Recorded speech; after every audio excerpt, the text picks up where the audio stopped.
Hello, Tim Gavel here from the Region Media Group. We're down here at the Neil Bates Motorsport Workshop at Hume in preparation for this weekend's Netier Capital Rally at Cowan Forest, then out to Tidbinbilla over the weekend. Alongside me, we have a couple of rally drivers as well as the Deputy Clerk of the course. Firstly, to Harry Bates. And Harry, obviously defending champion of this event, and how are you feeling about this weekend? Yeah, very excited to be back here at the Netier National Capital Rally and trying to defend our title, I guess, this year and go for number one again. But it's always a big week, and it's always, a lot of preparation that goes into an event like this, but we're very, very excited to be here. And I guess it's a bit of the unknown to a certain degree because there hasn't been much rally driving in the past 12 months because of COVID. Exactly. We didn't get to do much competition in 2020, and this year we have brand new rally cars behind us, so lots and lots of unknowns and lots to settle into and get used to, but very much looking forward to it. So it's a new car? Yeah, brand new car. Just finished a couple of weeks ago, so we've only done limited testing with it so far. So this first event will be its first true test, but we're reasonably confident in the new car and how it's going to perform based on the first couple of tests we've done. So I'm looking forward to putting on a show for the fans and showing them what it's capable of. And taking on your brother.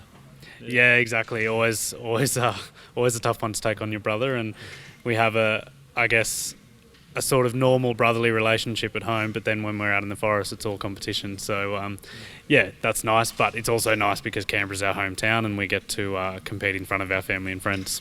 I might, thanks very much. I might grab Lewis across here, speaking of brothers.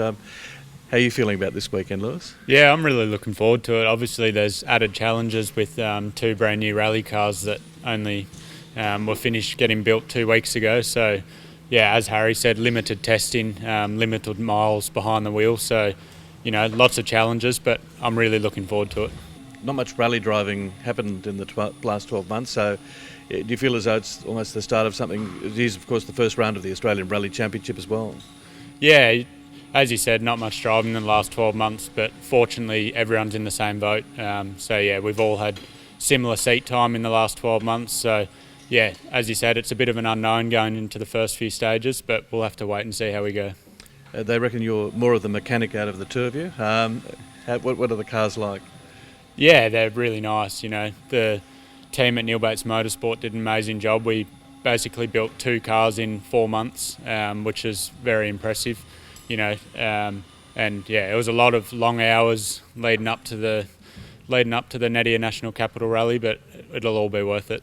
Good on you. All the best this weekend, Lewis. Thanks Thank very you. much for that.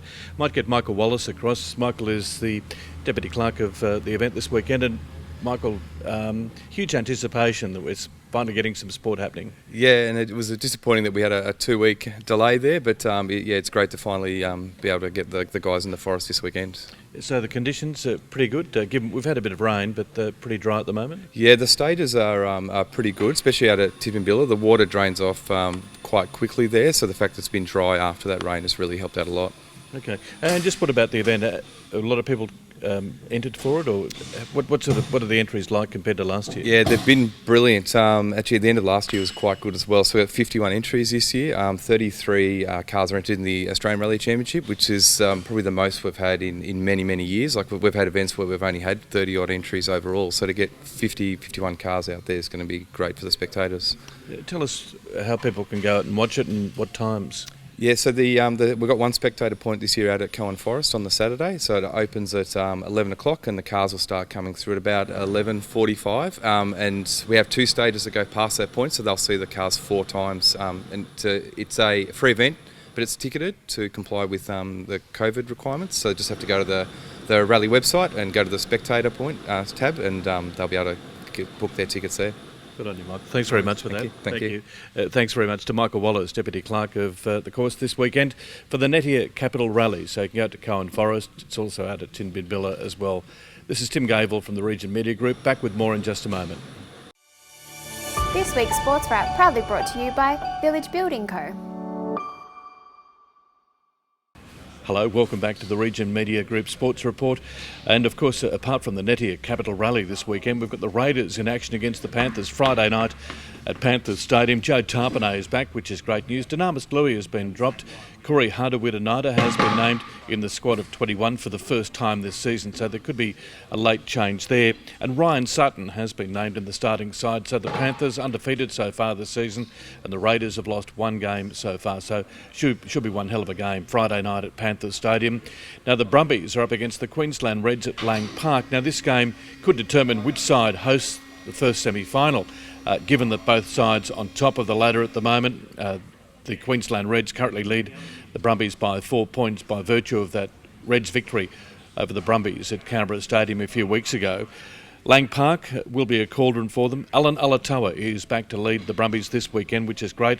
And the big news for the Brumbies also is that Will Miller has rejoined the squad after leaving the team last year to work on the farm down near Berry.